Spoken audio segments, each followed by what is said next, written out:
for the most part, anybody who lives in America who really loves this country likes what it stood for at the beginning, or, in my opinion, they should. And one of the things that we've always stood for is freedom. And so I thought I would talk about what I believe we have to do to truly be free. Now, I want you to picture for a moment that you are imprisoned in a place that is foreign to you. You could be locked up in a building in a country that is not your own. And your dream is to escape that building and make your way out of that country and back to your homeland. Now, to me, it doesn't matter whether you get shot scaling the wall of that facility, you're climbing a fence and you get killed, or whether you die on frozen tundra trying to make it to your home. Either way, you tried, and either way, you failed to become free.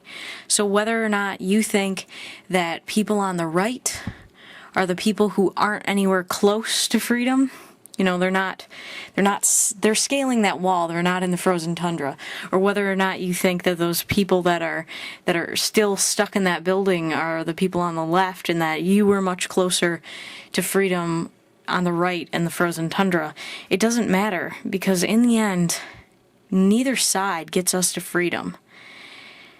What I truly believe is something that two women who were politicians one of them was a politician, one of them wrote, had a political ideology. Two women that I really respect had the same ideas about economic freedom and economic prosperity.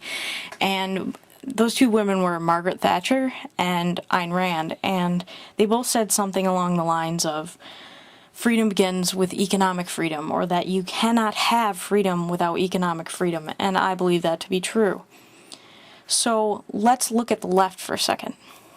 There isn't, you might say, like, you look at social causes, and for the most part, you have abortion rights and gay marriage and things like that, and that's a lot closer to freedom, some would say. But you do not have the economic freedom that I believe you should have. Now you look at the right, and you have that economic freedom, but you don't have the right to, have an abortion, and you don't have the right to marry if you're gay. So, to me, the left, if they really care about freedom, they need to give people that economic freedom. And I doubt very much that will happen. The people on the right, they need to give people freedom on those social issues. And to me, that's something that they could do. I know that it sounds crazy because we have a lot of, right-wingers tend to be religious. It's a stereotype because not everyone is. Like, for example, I'm pretty conservative and I'm not religious at all, and I support gay marriage and I'm pro-choice.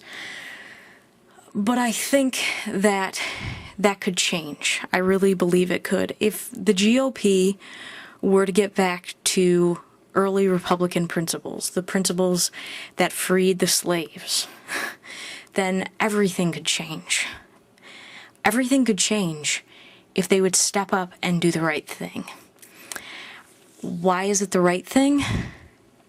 Because if you're championing rights, don't stop at economic rights. Just be in support of every freedom you can.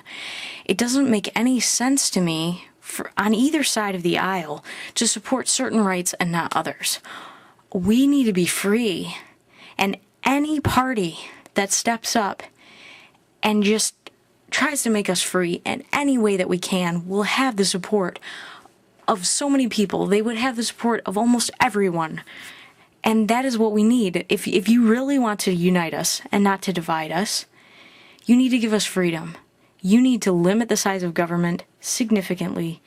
You need to if you're on the left, you need to embrace economic freedom.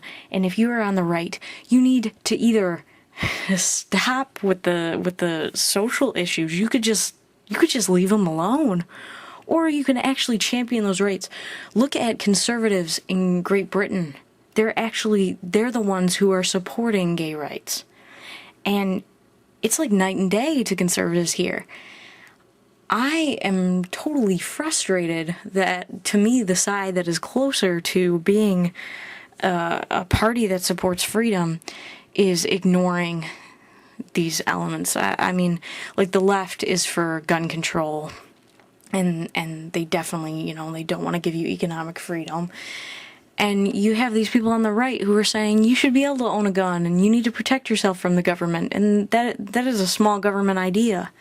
They need to be small government people in general. That's what the right needs to be. And I was just saying tonight at dinner, because, I rant at dinner, I guess, that what I would love to see is Mitt Romney, this Mormon, be in the White House for 8 years with Ryan, who's actually a brilliant mind when it comes to numbers. Let's say that they actually fix the economy and that Ryan got elected on the same base ideas that it takes to get elected to the GOP ticket. And in Ryan's second term as president, he just decided to embrace Iran's philosophies, which I believe deep down he believes. And he didn't care anymore about those social issues. People would love the people who fixed our economy. They would.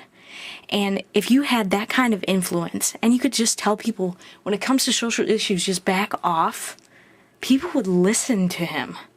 What I want is for the government to get out of your pocket and out of your bedroom. They have no business having any place in marriage. Anybody who wants to get married should be able to do that.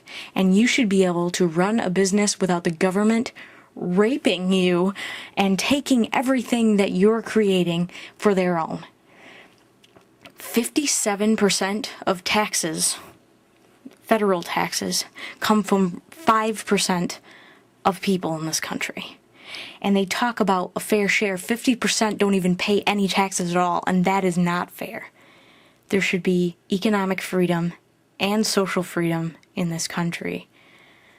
And that's all that I wanted to say.